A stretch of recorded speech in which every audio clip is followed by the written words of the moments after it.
special story, an interesting story. Initially, I was not intelligent. I couldn't even read very fine. I could struggle with my education. Go to church and be praying to God to open my brain. You know, so emotional. So I never knew my mom actually was my mother. I felt she was my sister, but one time she comes around, I call her sister. So challenging and happy. Becoming a testimony to the whole society. Happy. So when I heard the story, I said, oh, I don't know how you're going to feel about it, but I know surely you're going to remember when you were young. For this people's show, your show, my show, everyone's show. It's the people show. It's all about you and me. Hi people, this people's show, your show, my show, everyone's show. Is your show which is always all about you, always all about me, always all about us, always all about everyone. The people's show, your show, our show. You know, today we are going to have an exciting time together. Woo! And I'll be having a special story, an interesting story. The first time I heard this story, oh, I just remembered when I was born, I grew up, you know, so emotional, so challenging, and happy as I continue to grow up, and I learned a lot. So when I heard this story, I said, oh, I don't know how you're going to feel about it, but I know surely you're going to remember when you were young. Now you are mature, though you are not old. So keep watching people's show. I'll be right back while you hear the story. Hey, my name is Joshua Yeromosele, Nigeria, from Edo State in particular. And by the grace of God, I had a lot. My growing up was actually wonderful. I had a lot of wonderful stories to tell. It was interesting, very inspirational, although it was full of challenges. I actually grew up with my grandmom. As early as the age of 6, I was already with my grandmom. I started my elementary school with her, and until I grew up, I never knew my mom actually was my mother. I felt she was my sister, but one time she comes around, I call her sister. And my grandmom was my mother. Then I also grew up like other children on the street. In the evening, we go out to play as normal as children. Then I think my family generally, we are a family of 11, mother, father, and 9 children. I have 3 sisters and 4 other brothers, 5 brothers, precisely. Then I had a lot of challenges as a young child that was coming up. Growing up with a grandmom who was a stark illiterate and never knew anything about education. All she knows is you have eaten, then you are okay, you are fine, you are not sick, and that's all. Talking about education, we also just go to school the same way other children were also going to school. They come back from school, drop your slate or your notebooks, and start playing as normal children would do. At times we come from school, go with her, go meet her in her little farm. They come back with a log of firewood on her head.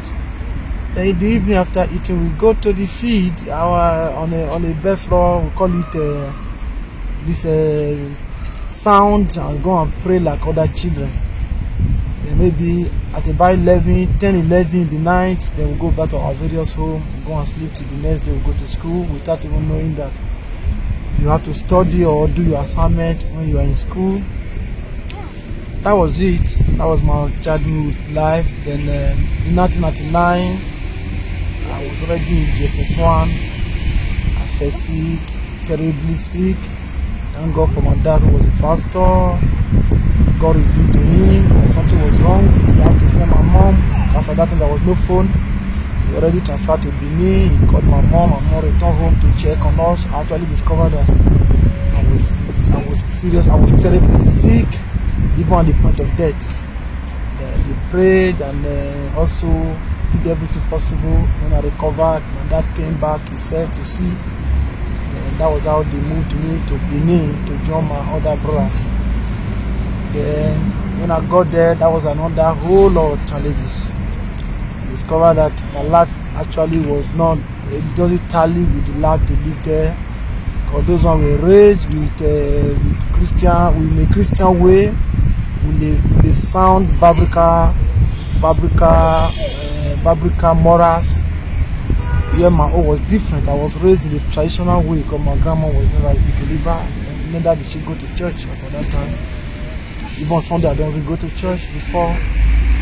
My life was so different. I behaved so aggressively, so strange. In other words, to the extent I couldn't just go along with my family. Everything was so wrong that my dad, it wasn't easy for him. He has to confess one day that this child is just too different. I don't like you. I think he used that word one of the days. And that was how, as a young child, I started feeling very lonely because it was as if everybody was against me, not knowing that they were trying actually to make sure they prune my life so that I can be a godly child just as other children. And then with time, thank God, God was helping me. I was actually developing very fast because everybody was different. I tried to also look like them so that I can be acceptable. I can be accepted into fully. I can be accepted fully as other children. Then I also remember it came to a time as I kind of left. I left my education in Nishan, then I went to Benin to continue, but things were so rough that there was no place to do that. Went to one of the schools, they demanded for 500 naira. I remember at that time 500 naira to us, I think 500 naira to me now, it should be bigger than 500,000 because I believe if we have as a family problem of 500,000 now, I think we've been able to solve it easier than 500 naira then. Then I couldn't go to school. I was at home because of 500 naira for almost another 1 year. Another 1 year I was at home. Then my mom, she has to look for a means to raise money for the family so that the family can start moving on because my dad was just transferred to Benin. The man that had 9 children was transferred to a room and a parlor, and the church was in the hall. Just a little store, what in Nigeria call it store. This is a man that was controlling 22 rooms, mission house, rooms to himself. Then we had to begin to play along like that. My mom now resorted to developing an instant skill to raise money for the family. Like they call her, today in that village, they call my mom original mama. She has to develop how to make this what in Nigeria call mama, and also beans cake, which is akara, to survive the family as at that time. And what I do, I go to stream to fetch water while others are in school. Then at times I go there with a wheelbarrow. I put about 5 keg. I could do that 3-4 times a day so that I could get enough water to do our domestic work and the business she was doing. Then also we also go to farm. When others return from holiday, they go with me to the farm. We help my father to cultivate the little plot he was using to also assist for food stuff and other things. Then with time, that was how I was returned to Uromi again to continue my education to my auntie's place. Then that was another whole lot of challenges. Also, I was now taken to another place entirely to also begin to learn another lifestyle. But what I meant there was also different from where I was coming from. Then I also tried to blend into the system. Then I started automatically from, I stopped at JSS1 second term, and I had to now start JSS2 third term, which is I skipped about 4 different terms and I didn't go to school. Then I started like that again, not knowing anything. JSS1 second term, JSS1 third term, JSS2 first term, second term. There was no school. I just had to continue third term like that with JSS2. Then struggle And I was not actually initially I was not intelligent. I couldn't even read very fine. I have to struggle with my education, go to church and be praying to God to open my brain, believing that that maybe the devil was responsible for my non-intelligence. You have to believe that prayer, that God will open my brain, whatever is responsible, God will take it away. So we pray. I believe the prayer works actually, because when we started praying, my brain actually beginning to get used to study. Then Sunday school in the church also helped us to build ourselves, our confidence in talking in the public, and also reading, at least study to go and answer questions in Sunday schools. That was how I also, God helped me. I became a little bit bright. Then I left rowing in SS1 first term. I went to Ekpoma again. That was another whole of challenges whereby my dad was not there, my auntie was not there, staying with my brothers who were also going to school. My elder brother was in the AAU, my sister was doing her computer training in Trust Computer College, Ekpoma. Then my immediate younger brother, elder brother, both of us were in the same class in Emando Secondary School. We go from Boho Junction to Emando Secondary School, which is almost, I don't know how many kilometers, I'll call it, it's far. At least we trek for about an hour to get to school, then to return the same thing. Inside the rain we'll go, inside the sun. There are times we'll come back from school. We're going to school, at times we don't have any food to eat. And last night we didn't eat to sleep. Then we wake up like that, look at ourselves. Say, I remember my brother asked me, what are we waiting for? I said, we are waiting for death, for death, because there was no hope of getting anything to eat. Then we still have to go to school. Even to get water to bathe was a problem. We had to get ourselves, wash our legs, go to school. Then after that, I would still stay at the fellowship. After closing, to return, to close by 4 in the evening. Then come back home. My brother will leave me. I remember he will leave me then and go home. Then at times when we return, we are coming home. At times we have 5 naira, we buy egg, a head of fish to go and sell gari if we have gari at home to eat. Then there was one woman then. Also at times he had mercy on us, give us a certain thing like gari or assist us with anything we also get to eat. I remember one of the days we went to the farm. One farm, although it was not owned by anybody, one plot of land. We have some fruit there and also some greens. Because erosion, it was erosion settlement. Erosion settled there. Then like maize and other fruits, greens grows there. It's followed by this close to our house. At times we go there to harvest the corn, then go home and look for kerosene or go and look for wood, just some sticks around the bush, put it together, light fire, then we use it to cook it and eat and sleep. That was how I finished my secondary school. I didn't actually finish my secondary school because I remember SS1, SS2, we were always on strike. We didn't pay school fees because there was no exams for us. Apart from first term SS1, there was no exam. That was the time for this governor, Lucky Village John then. We were always on strike. We didn't pay school fees. There was no exam apart from one. Then in SS2 third term, the government a little bit was stabilized. They now asked us to go pay for everything from SS1 to 2, of which we didn't write exam, and the money was about 2,100. Then I and my brother would be 4,200. We couldn't afford it. That was how I stopped my secondary school in SS2. I was forced to stop to finish my secondary school. And when I started enrolling, when you also get to the time of enrollment, it became another issue. Another issue also rose up there.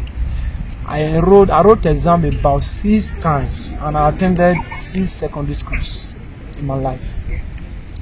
I wrote my first exam, was so good. At least I made some credit from SS2. People told me, you are wonderful, you will do well. Then after that, all the exams, problem. I remember I enrolled one. I didn't even write the exam. They told me the principal transferred my name to WAEC instead of NECO. I enrolled for NECO. He took my name to WAEC, and nobody called me. The day I went there to search for to take my timetable, they told me you are done with your exams. Joshua said, yes, you just finished your exams, because the principal that enrolled us was transferred. The other principal never knew anything about our enrollment. He only came to supervise the exams. I said, no, we try to struggle and battle it out, taking all the necessary steps. But my family was kind of people that they don't want trouble, they don't want us to go to take legal action or whatever action. They said we leave it to God. That was how I left it. Then I enrolled again, about 6-7 times before I finally got my result 2006 December. No, January 2006. That was when I checked. Because they see the result before. They not told me they have released it. January, I went there to check. Then I got my result. That was how I tried. I put in admission. I gained admission to higher institution. By the grace of God, that was when the challenges was actually less. God helped me. I did everything other children also doing. I happened to also participate in the student union government as a secretary to the student union, as a fellowship president. That was how I grew up to the glory of God today. By the grace of God, I think I've been able to inspire a lot of people who has given up then. When I met them, I told them my story. A lot of them were able to sit at looking at my story. While some of them also knew us from the beginning. When they see us today, many of them see us as a means of inspiration to also make sure they will not give up. By the grace of God, all those stories today, my brothers, all of them are doing well. I have about 3 brothers here. I think the other one will join us by next month. And all my brothers, they are graduates, married, pastors, except one. All of them, the 5 of us, we are pastors by the grace of God today. And it's becoming a testimony to the whole society. They use us as an example to talk to their children whenever they are misbehaving, to correct their children. I think that was just a little story of my life, how I grew up to the glory of God. Hi people, it's still your home very show. I'm your person, Favor Napoleon, and hope you've heard the story, how he grew up and all the experiences. Let's hear from your comments how your experiences were when you grew up and what you learned from the story. But don't go anywhere, I'll be right back. I want to ask him a few questions that you might want to ask. So just keep it locked, don't go anywhere. I'll be right back. Wow, you're welcome to the show. So we've heard all your stories, but there's these few questions that was going through my mind I wanted to ask you was what was really your greatest challenge then? Yeah, one of my greatest challenges then I remember was as at the time I now understood education very well, that I needed it to do whatever I want to do as a child, because I was always eager to be a pastor. And when I now knew I needed education to be a grandma's guy. pastor, Yeah. then my greatest challenge was that I don't even know how to read, how to talk about it. And I think it was my greatest challenge because it took me some years. Let me say 1 or 3 years before I was able to read. It was challenging.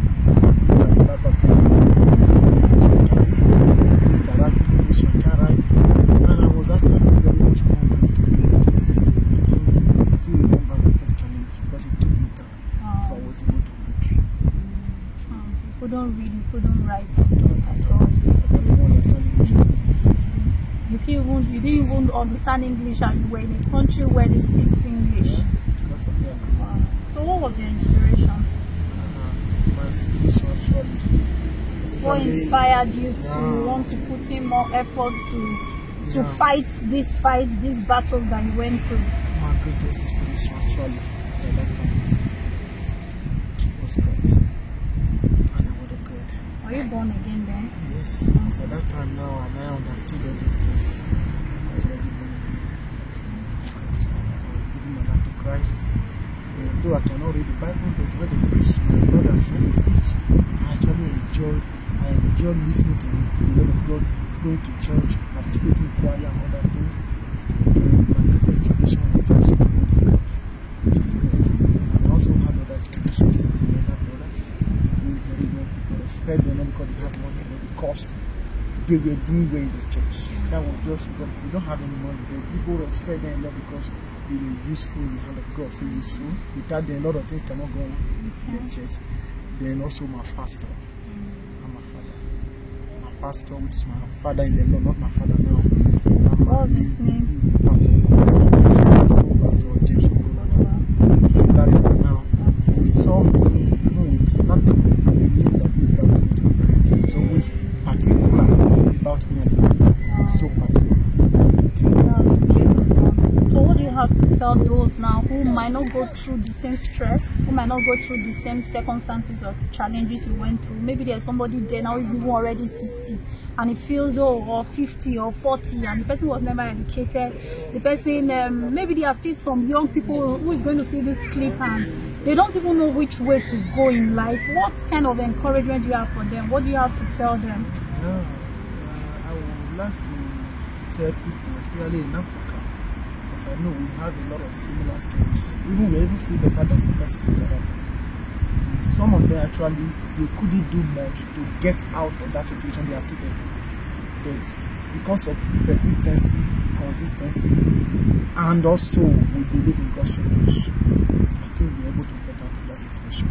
I want to tell that persons that may be in that situation now, or they were there, even as I think we were there, they are still there, that they shouldn't give up.